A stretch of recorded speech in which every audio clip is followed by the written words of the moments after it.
Hi hello welcome to my channel.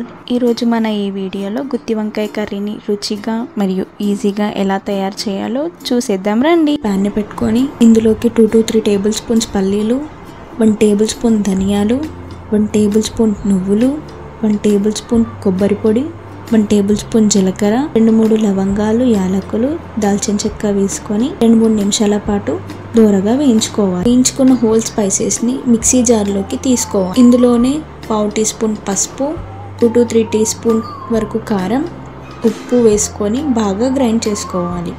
ఇలా ఒకసారి grind చేసి తీసుకున్న తర్వాత ఇందులోనే కట్ చేసి పెట్టుకున్న ఆనియన్స్ని, కొంచెం కొత్తిమీరని వేసుకొని బాగా గ్రైండ్ చేయాలి. అవసరమైతే వాటర్ వేసి మెత్తగా గ్రైండ్ చేయాలి. 1/2 కిలో వంకాయలను తీసుకున్నాను. ఇప్పుడు ఒక బౌల్లో వాటర్ తీసుకొని అందులో చిటికెడు సాల్ట్ వేసి ఇప్పుడు వంకాయలను తీసుకొని 2 వైపులా ఘాట్లు పెట్టుకొని ఈ వంకాయలను సాల్ట్ వాటర్లో 2 to 3 మినిట్స్ వరకు సోక్ చేసుకోవాలి.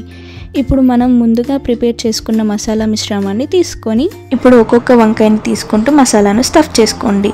ఇలా మిగతా వంకాయలలో స్టఫ్ చేసి పెట్టుకోండి. మిగిలిన మసాలా స్టఫ్ని గ్రేవీ కోసం వాడుకోవచ్చు. ఇందులోకి 3 to 4 టేబుల్ స్పూన్ ఆయిల్ తీసుకోండి. 1 టేబుల్ స్పూన్ ఆవాలు, జీలకర్ర, అలాగే కట్ చేసి పెట్టుకున్న పచ్చిమిర్చి, 2 ఎండుమిర్చి, అల్లం వెల్లుల్లి పేస్ట్ వేసి బాగా ఫ్రై చేయండి. ఇప్పుడు ఇందులోకి మసాలా స్టఫ్ చేసి పెట్టుకున్న వంకాయలను వేసుకొని ఇలా కలుపుతూ కనీసం 2-3 నిమిషాలు ఫ్రై చేయండి. ఇలా కలపడం వల్ల వంకాయలు బాగా ఫ్రై అవ్వడమే కాదు, ఇలా చేయడం వల్ల వంకాయలకు మసాలా, ఉప్పు, కారం చక్కగా పడతాయి. వేసుకోగా మిగిలిన మిశ్రమాన్ని ఇప్పుడు ఇందులో వేసుకోవాలి.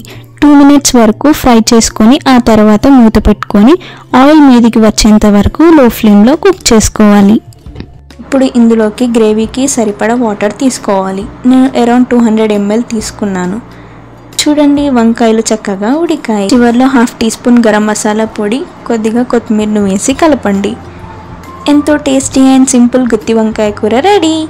ఈ సింపుల్ రెసిపీ మీకు నచ్చినట్టయితే మీ ఫ్రెండ్స్తో షేర్ చేసి, లైక్ చేసి, కామెంట్ చేయండి.